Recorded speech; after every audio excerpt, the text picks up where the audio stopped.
అందరికీ నమస్కారం. ఇది ప్రవీణ్ పగడాల యాక్సిడెంట్ స్పాట్లో తీసినటువంటి బైక్ విజువల్ అండి. మీరందరూ దీన్ని క్లియర్గా అబ్జర్వ్ చేయమని అడుగుతున్నాను. ఎందువల్లంటే 70 కిలోమీటర్ల వేగంతో 6 అడుగులు లోయలో పడిపోయింది ఈ బండి. 2 సిగ్నల్ లైట్లు అలాగే ఉన్నాయి. మడ్గార్డ్కి అసలు ఏ విధమైనటువంటి దెబ్బ తగలలేదు. మెయిన్ గార్డ్కి ఏ విధమైనటువంటి దెబ్బ తగలలేదు. బండికి అయితే ఎక్కడ కూడా సీరియస్ డ్యామేజ్ అయినటువంటి ఆనవాళ్ళు కూడా లేవు. ఇంక్లూడింగ్ స్టాండ్ కానీ ఏది చూసినా సరే. పక్కనైతే హెల్మెట్ పడున్నది. అది సంఘటన జరిగిన తర్వాత తీసి పక్కన పెట్టారేమో అది తెలియదు. కానీ బండిని అయితే మీరు అందరూ అబ్జర్వ్ చేయండి. వెనకాతల 2 సిగ్నల్ లైట్లు కూడా ఏవి అవ్వలేదు. పైన చూడండి ట్రాఫిక్ వెళ్తున్నది. సో పైన నుంచి కిందకి 6 ఫీట్.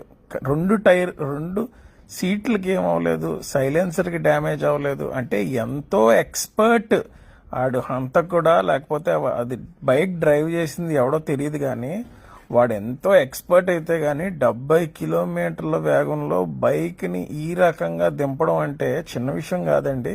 ఎందుకంటే బైక్ బరువు 200 కేజీలు.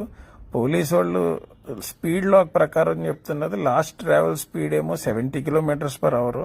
చూడండి అసలు ముందు ఫ్రంట్ కనీసం ఆ టైర్కి ఏమవ్వలేదు, గార్డ్కి ఏమవ్వలేదు. నాకు తెలిసి ఈ బండిని వాటర్ సర్వీసింగ్కి ఇస్తే కొత్త బండి అంటే ఎవడన్నా నమ్ముతాడు. ఆ రకంగా ఉన్నది. ఈ ఫ్రంట్ అయితే మటుకు ఎక్కడో పడిపోయినట్టు ఏదో సీసీటీవీలో చూపించారు తప్పించి హెడ్ లైట్ అసలు బండి చూడండి ఏ విధమైనటువంటి డ్యామేజ్. 70 కిలోమీటర్ల స్పీడ్లో యాక్సిడెంట్ అయిన బండి ఎలా ఉంటుందండి?